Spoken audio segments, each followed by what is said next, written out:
o'clock in the morning. I've got up to do some editing because that's kind of antisocial, and if I do it now, then later I can spend time with James rather than spend time stuck with headphones on and ignoring the world. However, we used the headphones yesterday for the Zoom call, and something isn't working. I can hear a humming on them, so I can hear that they're connected, but for some reason I can't hear any sound. James is the person that set them all up. James is the person that can understand it all. James is currently fast asleep next door. So I can't do my editing, and it's slightly frustrating. So I'm going to have to find something else to do. Something antisocial which I wouldn't choose to do whilst James was around. It's too early to do gardening, isn't it?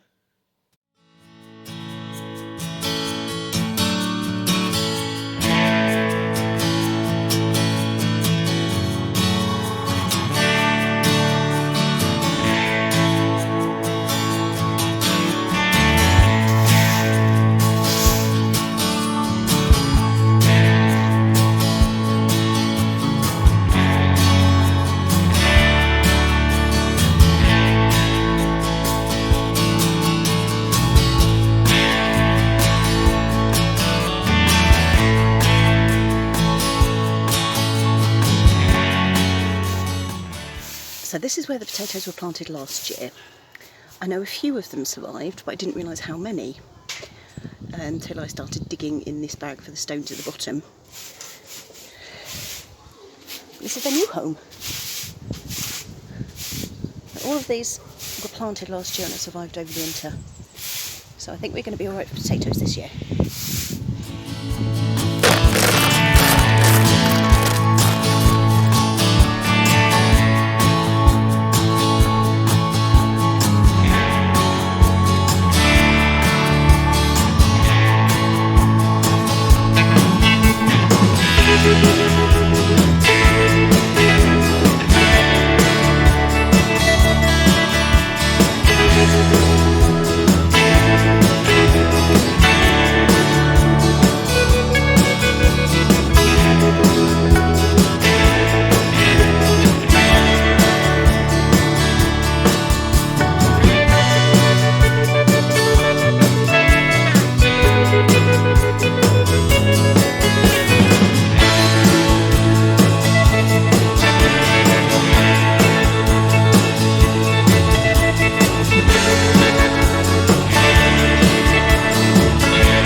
James is out there now doing some weed killer, putting some weed killer down in between the cracks on the paving.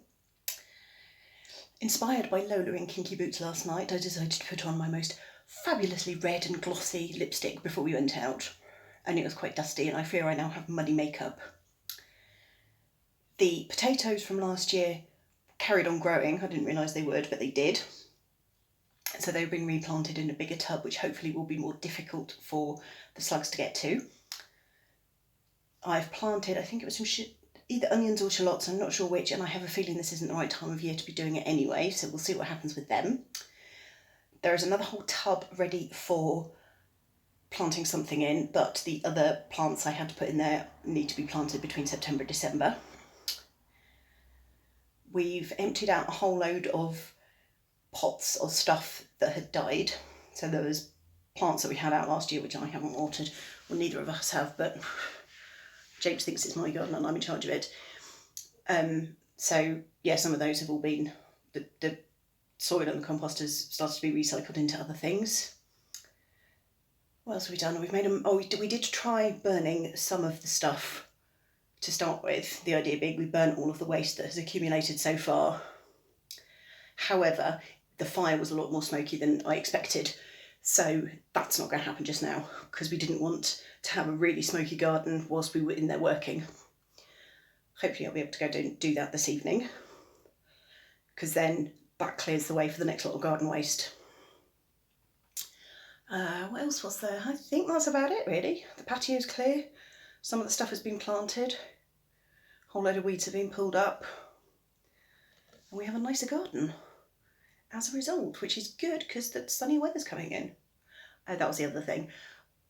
We have a compost heap, which I'm sure I've mentioned before, and this is the first time that I've actually used compost from the compost heap. But digging it out from the base of the compost heap was grim as anything. It was horrible. When we first started putting compost in, we put eggshells in which hadn't properly broken down. We put bags, so the council has given us bags that are biodegradable. So we put all of our compost in the bag, put the bag in the compost bin. However, what we didn't know at the time was those bags are only designed for industrial composters, not domestic ones. So as I was digging out the compost from the base of the compost bin, I was pulling out all these half disintegrated bags, and it was just grim, grim, grim. Without doubt the grimmest thing I've ever done in that garden.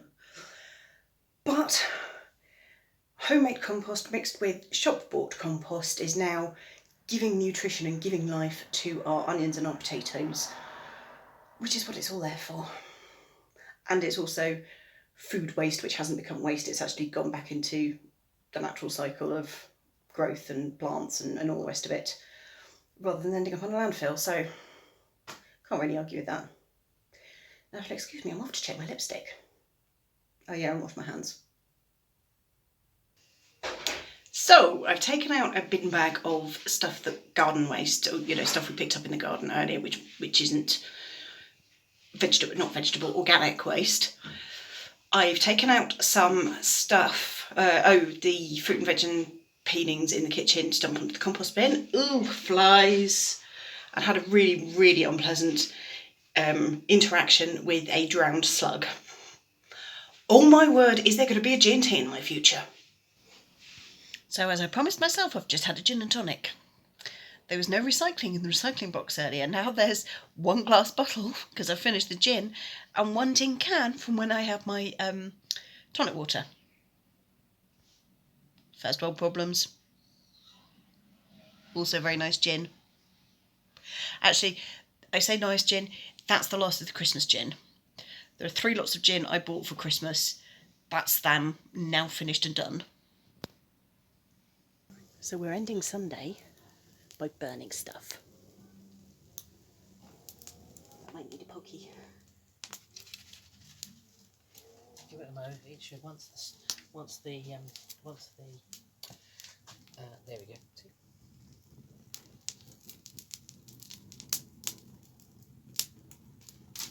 So long.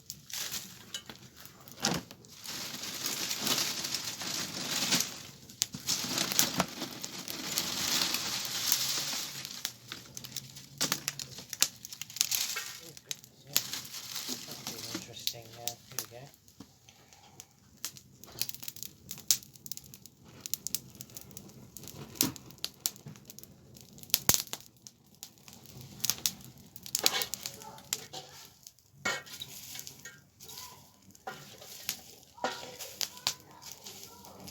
Oh, hang on, yeah, there's still some unburnt stuff there that's coming.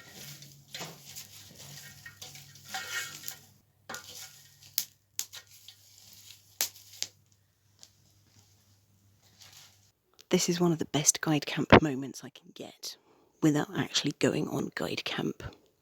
Where I'm sitting now, I can see some stars have come out. I'm going to go in smelling like wood smoke, which is always a good thing.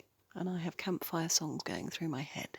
There is something really special about a good campfire that takes you into night, where you get to share some songs, share memories. And oh my goodness, I have memories of a particular campfire at Foxleys in 2010. And then you go back to your tents, possibly after having some hot chocolate. And it's just really, really beautiful. And I really miss it.